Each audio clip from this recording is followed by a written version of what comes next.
Alright, what's up you guys? Welcome back to another video. I hope you guys are doing well. I hope you guys are ready for Halloween as well. So, before we get into it, I want to apologize for the delays of the content, of the videos and everything. I've had a lot going on the past couple of weeks, and I just didn't really have the time to film. I've had a lot of things I had to take care of. But today's video, I'm going to show you guys pretty much everything in one video. So it might be a little long, so I hope you guys watch till the end. Now, I have taken some guitar lessons, only because there are a lot of techniques on guitar that I don't know how to play and do that I really want to learn. So yes, I'm taking guitar lessons every Saturday morning, by the way. Now I'm going to show you guys my two new guitars. Actually, my three new guitars, but there's one that I'm actually going to sell, and my two new ones, and my amp settings, and my two new pedals that I'm actually going to show you guys. So I hope you guys stay tuned. Let's get this video started, you guys. Alright, so I'm going to show you guys everything now. So again, this is going to be a bit of a long video, so if you guys want to see what I got, stay tuned, right? Just keep watching. That's all. So first things first, I have my pedal board stuff here. Obviously, my Kirk Hammett wah pedal, very important for me to use when I'm playing lead. Every Mesa Boogie amp comes with a foot switch. I have mute, channel 1 and 3. I don't use channel 2, but I still have it, which is pretty cool. The only two things I don't use is loop and solo, because there's a switch in the back of the head amp that if I screw with it, one of these channels do not work. It's a weird mix or whatever. Kirk Hammett uses the TS9 Tube Screamer. Click it, activate it, turn it back off, I don't know, whatever. My chromatic tuner, the TU3, the Bose, very accurate, by the way. Highly recommend it. Highly recommend it. I like this kind of I like this kind of setup because it's simple, easy to use, and it's easy to adjust. Nothing too crazy, nothing too complicated. Now, when it comes to the monster here, believe it or not, my cabin could hold up to goes up to 160 watts, which is a shit ton of power. My head only produces 100 watts. I have the dual rectifier. I have all three channels on 50 watts right now, because if I go to 100 watts, which is full power, I'd probably be blowing the roof off this damn apartment building. No bullshit. I always try to keep my on channel 3 is where my heavy tone is. I keep it at around between 3.5 to 4, and trust me, it is extremely loud. Like, I don't get how my next door neighbor does not. He either hears it or just doesn't give a shit. I don't know, but the amount of power that this thing gives is fucking crazy. And every time I'm playing, literally every time I'm playing, you could put your hand on this and you feel the vibration. I'm not worried about the vibration because, I mean, I'm only pushing 50 watts right now. This thing holds 160, so yeet.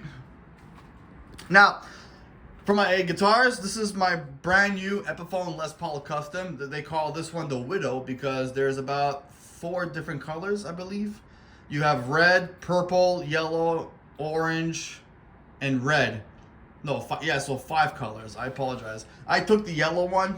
These are a limited edition, so they won't be available after October. They're just for Halloween. I am considering on selling this one. I don't know yet. It depends on next week, Wednesday, what happens. I have a serious issue that I'm trying to take care of, and if it resolves, I can keep this guitar. If it doesn't, I need to sell it ASAP.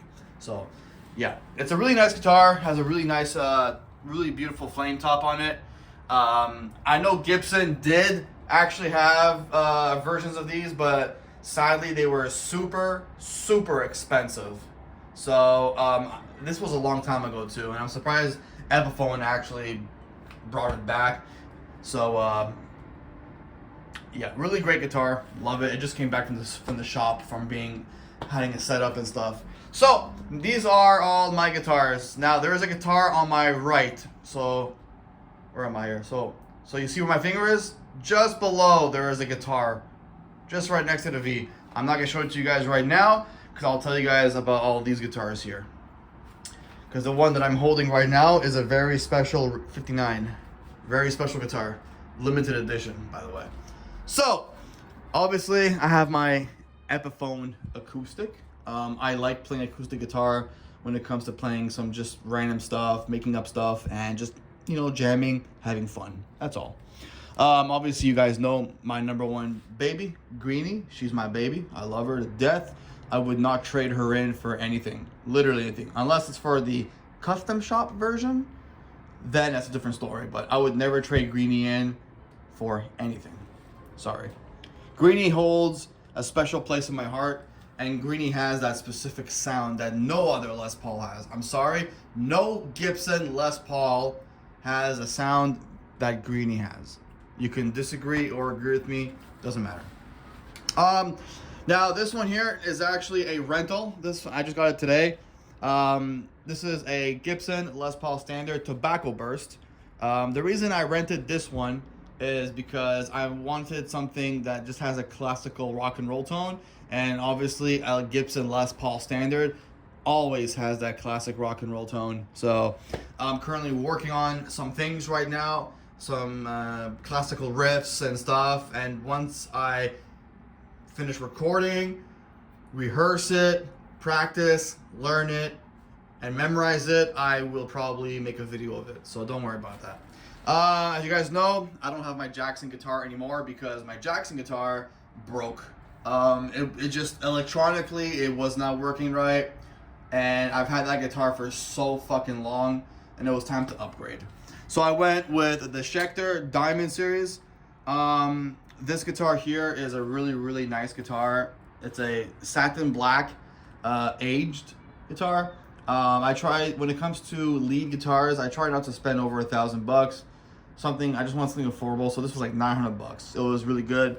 Nice cross inlays as well. It had Schecter active pickups, but you guys know how I am. I had to put in Kirk Hammett's EMG bone breakers in that guitar. So yeah, really, really nice guitar for lead and stuff. Obviously my other second James Hetfield guitar, this is the Iron Cross. I use this guitar for like Memories Remain, or just for some regular riffs and stuff. So really great guitar. It's kind of an older model when it comes to him playing it on stage. I know he still has it. I haven't seen him play it on stage lately on this M72 World Tour. So yeah, great guitar, piece of memorabilia, because I think it came out in like 2014 or 2016. I don't even know, but solid guitar. It has an Eclipse body, and yeah. This is my backup. So if my James Hetfield Snakebite here goes out of tune or breaks, I got my Gibson Explorer. Really great guitar. Sounds really great tone as well. Love it. So obviously you guys know my James Hetfield Snakebite. This is the camo one. I did want to get the satin black or the white one because the white one is his main, but unfortunately it's unavailable anymore. Great guitar. All guitars, by the way, are tuned standard tuning. None of them are tuned differently. I don't know how to tune them differently except standard. So yeah. So obviously now I have my Gibson Flying V, which is right here. This was a rental for a couple of months. Normally you cannot modify a rented guitar, but I did. So I did have a Gibson Les Paul Standard Gold Top that I traded in to pay for the V. Best decision of my life. I could always get a Les Paul Standard anytime, but the V was very hard to get. Now, obviously there's EMG pickups, James Hetfield pickups, and this is a tribute. I wanted his Vulture Flying V, but it wasn't available. So I was like, you know what? I'll just get the Gibson version, modify it, and boom, that's it. So it's paid, belongs to me. I thrash on it like a motherfucker. I do. Now, The other guitar I'm going to show you guys is this one right here. The Epiphone Les Paul Custom. But it's not just any Les Paul Custom. This actually is a limited edition. So they only made 1,000 of these in this version that I have. But there's also an extra 300 that he did with his signature on it. So very limited edition. Imperial or Imperium, whatever, tuner keys. This is the 1959 reissue Epiphone Les Paul Custom Joe Bonamassa. Very rare 2-pickup black beauty with a beautiful Bigsby. Now let me tell you guys one thing. The only thing I'm not too sure about with this guitar is the pickups. I don't know why they didn't put Gibson pickups or 59 pickups. So I do plan on changing the pickups at a later time. But right now the guitar looks great, sounds great. I don't really use the Bigsby, to be honest. It's not meant to dive bomb, or it's not meant to be used like a Floyd Rose. I fucking hate Floyd Rose guitars. I don't like them. But this guitar is very special because this is based off of his original 59. So it's a really beautiful freaking guitar. It is an aged yellow binding, which is really, really nice as well. Because of the Bigsby, the guitar is very heavy. Very heavy. So this version of the guitar there's only 1,000 made. Only 1,000 worldwide made, which is crazy. And I'm so happy that I'm able to even have this. Now, the other version that they only made 300 of was his signature all over the neck, the fretboard. It would say Joe Bonamassa. That one would be more expensive. So yeah, this is all my guitars, everything, pretty much. And yeah, if you guys have any questions about a certain guitar, let me know. I read all the comments, so let's try to keep the comments peaceful and respectful. And yeah. Oh yeah, by the way, so I want to announce this. I was a fan of Green Day. You know, Billy Joel from Green Day. I love their music, their album. I love their old stuff, even their new stuff. I think All Fathers, or their album before Savior, was shit. But Savior, best album, to be honest. I love it. The problem now that I have with Green Day is that I realized that they mix politics in their lyrics. I don't like that. It's dumb and it's stupid, and you should never mix politics with music. It doesn't go good. I'll give you guys an example. On the song American Idiot, he somehow puts in, don't want to be part of a MAGA agenda. Like, really? We're talking about MAGA, like Trump or whatever? I'm here to enjoy a show, to have fun, to watch a live music performance, to see a great band, not to listen about politic bullshit. I don't care about politics. I don't give a shit. So that's why I stopped listening to Green Day for that specific reason. And I've spoken to some people about it, and they agree with me on it.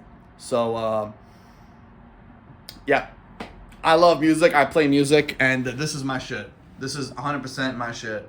I did want to get a Mesa Boogie 4x12, but they're super expensive, and you just cannot get them right now. So, yeah. Also, I want to know your opinion on one thing. This collaboration with Gibson and Epiphone, they came out with the, I think it's a 59 or an 85. It's an ES345, the Back to the Future guitar. Now, Epiphone made a version of it. Gibson Custom Shop made a version of it. I would like to have that guitar to add it to my collection as a piece of memorabilia. But I don't think it's going to be possible, to be honest. Because that thing sold out so fast that I don't even know if it's ever going to be available.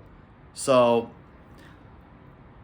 is the guitar released out for the retails to sell it to the public? Or is it just a very limited thing that they're selling in certain areas? Let me know in the comments, because I have zero clue.